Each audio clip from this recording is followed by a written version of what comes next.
ॐ तव कथामृतं तप्तजीवनं कविभिरीरितं कल्मषापहं श्रवणमङ्गलं श्रीमदाततं भुवि गृह्णन्ति ये भूरिदा जनाः। শ্রী শ্রী রামকৃষ্ণ কথামৃত দ্বিতীয় ভাগ, ত্রয়োদশ খণ্ড, চতুর্থ পরিচ্ছেদ। পিতা ধর্ম, পিতা স্বর্গ, পিতা হি পরমম তপ। রামের ঘরকন্যার অনেক কথা হইতেছে। রামের বাবা পরম বৈষ্ণব, বাড়িতে শ্রীধরের সেবা। রামের বাবা দ্বিতীয় পক্ষে বিবাহ করিয়াছিলেন। রামের তখন খুব অল্প বয়স। পিতা ও বিমাতা রামের বাড়িতেই ছিলেন, কিন্তু বিমাতার সঙ্গে ঘর করিয়া রাম সুখী হন নাই। এক্ষণে বিমাতার বয়স 40 বৎসর।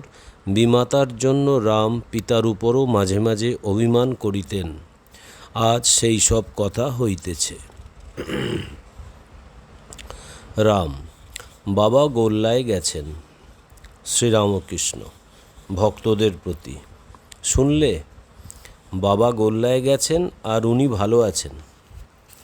রাম, তিনি বিমাতা বাড়িতে এলেই অশান্তি, একটা না একটা গণ্ডগোল হবেই।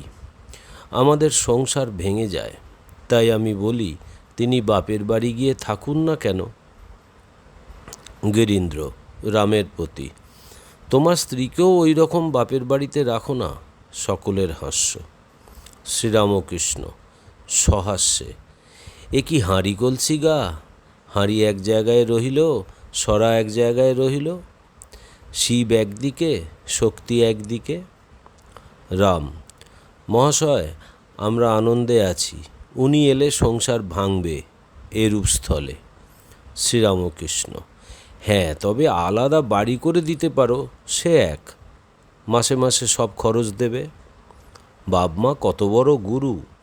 রাখাল আমায় জিজ্ঞাসা করে যে বাবার পাতে কি খাবো?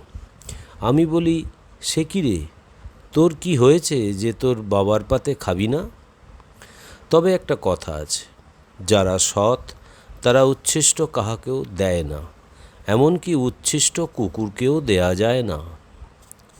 গিরীন্দ্র মহাশয়, বাপ-মা যদি কোনো গুরুতর অপরাধ করে থাকেন, কোনো ভয়ানক পাপ করে থাকেন? শ্রীরামকৃষ্ণ, তা হোক, মা দ্বিচারিণী হলেও ত্যাগ করবে না। অমুক বাবুদের গুরুপত্নীর চরিত্র নষ্ট হওয়াতে তারা বললে যে ওর ছেলেকে গুরু করা যাক। আমি বললুম, সে কি গো, ওলকে ছেড়ে ওলের মুখই নেবে? নষ্ট হলো তো কি? তুমি তাকে ইষ্ট বলে জেনো। যদ্যপি আমার গুরু শুঁড়িবাড়ি যায়, তথাপি আমার গুরু নিত্যানন্দ রায়। মা বাপ কি কম জিনিস গা? তারা প্রসন্ন না হলে ধর্মটর্ম কিছুই হয় না। চৈতন্যদেব তো প্রেমে উন্মত্ত, তবু সন্ন্যাসীরাকে কতদিন ধরে মাকে বোঝান। বললেন, মা, আমি মাঝে মাঝে এসে তোমাকে দেখা দিব। মাস্টারের প্রতি তিরস্কার করিতে করিতে, আর তোমায় বলি, বাপ-মা মানুষ করলে এখন কত ছেলেপুলেও হলো মাগ নিয়ে বেরিয়ে আসা। বাপ-মাকে ফাঁকি দিয়ে ছেলে মাগ নিয়ে বাউল বৈষ্ণবী সেজে বেরোয়। তোমার বাপের অভাব নাই বলে, তা না হলে আমি বলতুম ধিক। সভাসুদ্ধ সকলেই স্তব্ধ। কতকগুলি ঋণ আছে, দেব ঋণ, ঋষি ঋণ, আবার মাতৃঋণ, পিতৃঋণ, স্ত্রী ঋণ। মা বাপের ঋণ পরিশোধ না করলে কোনো কাজই হয় না। স্ত্রীর কাছেও ঋণ আছে। হরি স্ত্রীকে ত্যাগ করে এখানে এসে রয়েছে। যদি তার স্ত্রীর খাবার জোগাড় না থাকতো, তাহলে বলতুম, ঢ্যাম না শালা। জ্ঞানের পর ওই স্ত্রীকে দেখবে সাক্ষাৎ ভগবতী। চণ্ডীতে আছে, যা দেবী সর্বভূতেষু মাতৃরূপেণ সংস্থিতা। তিনিই মা হয়েছেন। যত স্ত্রী দেখো সব তিনি। আমি তাই বৃন্দেকে কিছু বলতে পারি না। কেউ কেউ শোলক ঝাড়ে, লম্বা লম্বা কথা কয়, কিন্তু ব্যবহার আর একরকম। রামপ্রসন্ন ওই হঠযোগীর কিসে আফিম আর দুধের জোগাড় হয় এই করে করে বেড়াচ্ছে, আবার বলে মনুতে সাধু সেবার কথা আছে। এদিকে বুড়ো মা খেতে পায় না, নিজে হাটবাজার করতে যায়, এমনই রাগ হয়। তবে একটা কথা আছে, যদি প্রেমোন্মাদ হয় তাহলে কে বা বাপ, কে বা মা, কে বা স্ত্রী? ঈশ্বরকে এত ভালোবাসা যে পাগলের মতো হয়ে গেছে, তার কিছুই কর্তব্য নাই, সব ঋণ থেকে মুক্ত। প্রেমোন্মাদ কীরকম? সে অবস্থা হলে জগৎ ভুল হয়ে যায়, নিজের দেহ যে এত প্রিয় জিনিস তাও ভুল হয়ে যায়। চৈতন্যদেবের হয়েছিল, সাগরে ঝাঁপ দিয়ে পড়লেন, সাগর বলে বোধ নাই, মাটিতে বারবার আছাড় খেয়ে পড়ছেন, ক্ষুধা নাই, তৃষ্ণা নাই, নিদ্রা নাই, শরীর বলে বোধই নাই। ঠাকুর হা চৈতন্য বলিয়া উঠিলেন ভক্তদের প্রতি। চৈতন্য কি না অখণ্ড চৈতন্য। বৈষ্ণবচরণ বলতো, গৌরাঙ্গ এই অখণ্ড চৈতন্যের একটি ফুট। শ্রীরামকৃষ্ণ, তোমার কি এখন ইচ্ছা তীর্থে যাওয়া? বুড়ো গোপাল, আজ্ঞে হ্যাঁ, একটু ঘুরে ঘাড়ে আসি। রাম বুড়ো গোপালের প্রতি। ইনি বলেন, বহুদকের পর কুটিচক। যে সাধু অনেক তীর্থ ভ্রমণ করেন তার নাম বহুদক। যার ভ্রমণ করার স্বাদ মিটে গেছে আর এক জায়গায় স্থির হয়ে আসন করে যিনি বসেন তাকে বলে কুটিচক। আর একটি কথা ইনি বলেন, একটা পাখি জাহাজের মাস্তুলের ওপর বসেছিল। জাহাজ গঙ্গা থেকে যখন কালাপানিতে পড়েছে তার হুঁশ নাই। যখন হুঁশ হলো তখন ডাঙা কোন দিকে জানবার জন্য উত্তর দিকে উড়ে গেল, কোথাও কুলকিনারা নাই। তখন ফিরে এলো, আবার একটু বিশ্রাম করে দক্ষিণ দিকে গেল, সেদিকেও কুলকিনারা নাই। তখন হাঁপাতে হাঁপাতে ফিরে এলো, আবার একটু জিরিয়ে এইরূপে পূর্ব দিকে ও পশ্চিম দিকে গেল। যখন দেখলে কোনো দিকেই কুলকিনারা নাই তখন মাস্তুলের ওপর চুপ করে বসে রইল। শ্রীরামকৃষ্ণ বুড়ো গোপাল ও ভক্তদের প্রতি। যতক্ষণ বোধ যে ঈশ্বর সেথা সেথা ততক্ষণ অজ্ঞান, যখন হেতা হেতা তখনই জ্ঞান। একজন তামাক খাবে তো প্রতিবেশীর বাড়ি টিকে ধরাতে গেছে। রাত অনেক হয়েছে, তারা ঘুমিয়ে পড়েছিল। অনেকক্ষণ ধরে ঠেলাঠেলি করবার পর একজন দোর খুলতে নেমে এলো। লোকটির সঙ্গে দেখা হলে সে জিজ্ঞাসা করলে, কি গো, কি মনে করে? সে বললে, আর কি মনে করে, তামাকের নেশা আছে জানো তো, টিকে ধরাবো মনে করে। তখন সেই লোকটি বললে, বাহ, তুমি তো বেশ লোক, এত কষ্ট করে আসা আর দৌড় ঠেলাঠেলি, তোমার হাতে যে লণ্ঠন রয়েছে। সকলের হাস্য। যা চায় তাই কাছে, অথচ লোক নানা স্থানে ঘোরে। ঠাকুর কি ইঙ্গিত করিতেছেন তিনি বিদ্যমান তীর্থ কেন? রাম, মহাশয়, এখন এর মানে বুঝেছি। গুরু কেন কোনো কোনো শিষ্যকে বলেন 4 ধাম করে এসো। যখন একবার ঘুরে ঘরে দেখে যে এখানেও যেমন সেখানেও তেমন, তখন আবার গুরুর কাছে ফিরে আসে। এসব কেবল গুরুবাক্যে বিশ্বাস হবার জন্য। কথা একটু থামিলে পর ঠাকুর রামের গুণ গাহিতেছেন। শ্রীরামকৃষ্ণ ভক্তদের প্রতি। আহা, রামের কত গুণ, কত ভক্তদের সেবা আর প্রতিপালন। রামের প্রতি। অধর বলছিল তুমি নাকি তার খুব খাতির করেছ। অধরের শোভাবাজারে বাড়ি, ঠাকুরের পরম ভক্ত। তার বাড়িতে চণ্ডীর গান হইয়াছিল। ঠাকুর ও ভক্তেরা অনেকেই উপস্থিত ছিলেন। অধরের কিন্তু রামকে নিমন্ত্রণ করিতে ভুল হইয়াছিল। রাম বড় অভিমানী, তিনি লোকের কাছে দুঃখ প্রকাশ করিয়াছিলেন, তাই অধর রামের বাড়িতে গিয়াছিলেন। তার ভুল হইয়াছিল, এজন্য দুঃখ প্রকাশ করিতে গিয়াছিলেন। রাম, সে অধরের দোষ নয়, আমি জানতে পেরেছি সে রাখালের দোষ, রাখালের ওপর ভার ছিল। শ্রীরামকৃষ্ণ, রাখালের দোষ ধরতে নাই, গলা টিপলে দুধ বেরোয়। রাম: মহাশয় বলেন কি, চণ্ডীর গান হলো?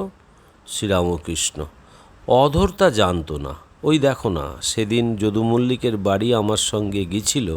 আমি চলে আসবার সময় জিজ্ঞাসা করলুম, তুমি সিংহবাহিনীর কাছে প্রণামী দিলে না? তা বললে, মহাশয় আমি জানতাম না যে প্রণামী দিতে হয়। তা যদি না বলেই থাকে, হরিনামে দোষ কি?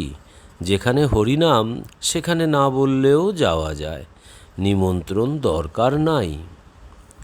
চতুর্দশ খণ্ড, প্রথম পরিচ্ছেদ। আজ রবিবার 21শে সেপ্টেম্বর 1884, 6ই আশ্বিন 1291। ঠাকুর শ্রীরামকৃষ্ণের ঘরে অনেকগুলি ভক্ত সমবেত হইয়াছেন। রাম, মহেন্দ্র মুখুজ্জে, চুনিলাল মাস্টার ইত্যাদি অনেকে আছেন। চুনিলাল সবে শ্রীবৃন্দাবন হইতে ফিরিয়াছেন।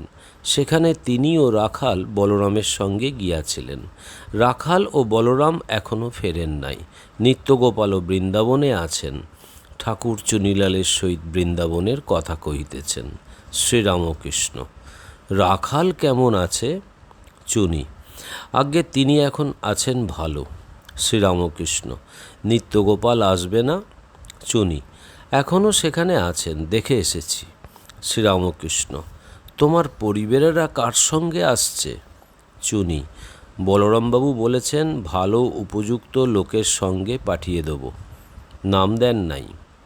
ঠাকুর মহেন্দ্র মুখুজ্জের সঙ্গে নারায়ণের কথা কহিতে লাগিলেন। নারায়ণ স্কুলে পড়ে, 16-17 বৎসর বয়স। ঠাকুরের কাছে মাঝে মাঝে আসে। ঠাকুর বড় ভালোবাসেন। শ্রীরামকৃষ্ণ: খুব সরল না?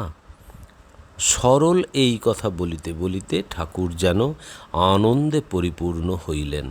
মহেন্দ্র: আজ্ঞে হ্যাঁ, খুব সরল। শ্রীরামকৃষ্ণ: তার মা সেদিন এসেছিল, অভিমানী দেখে ভয় হলো। তারপর তোমরা এখানে আসো, কাপ্তেন আসে, এসব সেদিন দেখতে পেলে। তখন অবশ্য ভাবলে যে শুধু নারায়ণ আসে আর আমি আসি, তা নয়। সকলের হাস্য।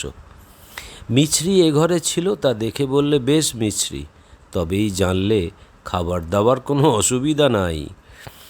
তাদের সামনে বুঝি বাবুরামকে বললুম, নারায়ণের জন্য আর তোর জন্য এই সন্দেশগুলি রেখে দে।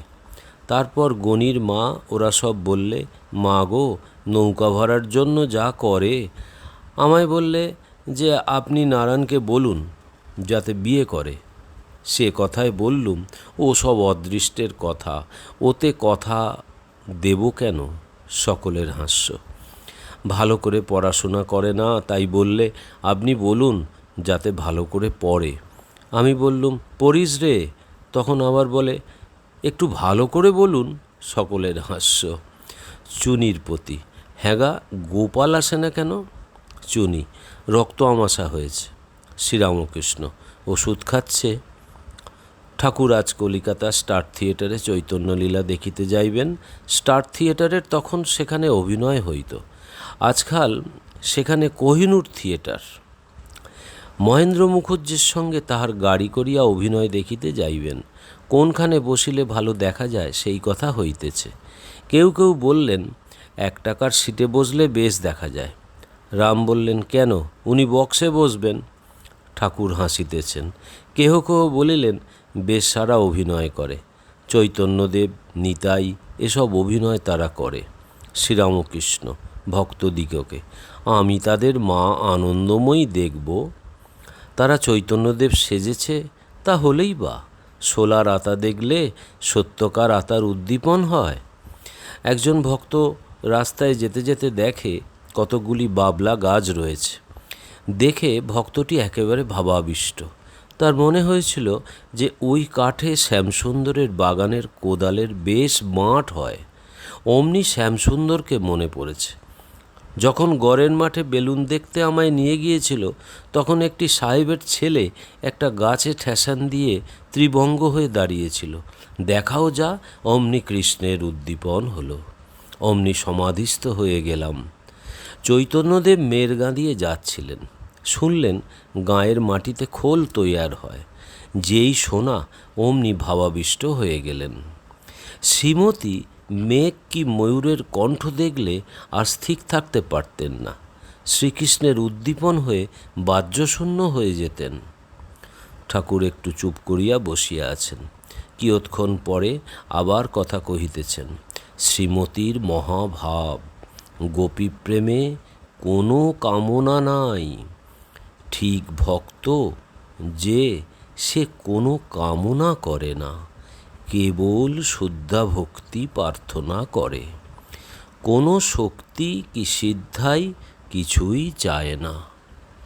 ওম নিরঞ্জনম নিত্যম অনন্তরূপম ভক্তানুকম্পাধীত বিগ্রহং বৈ ঈশাবতারং পরমেশমিড্ডম তং রামকৃষ্ণং শিরসা নমামহম।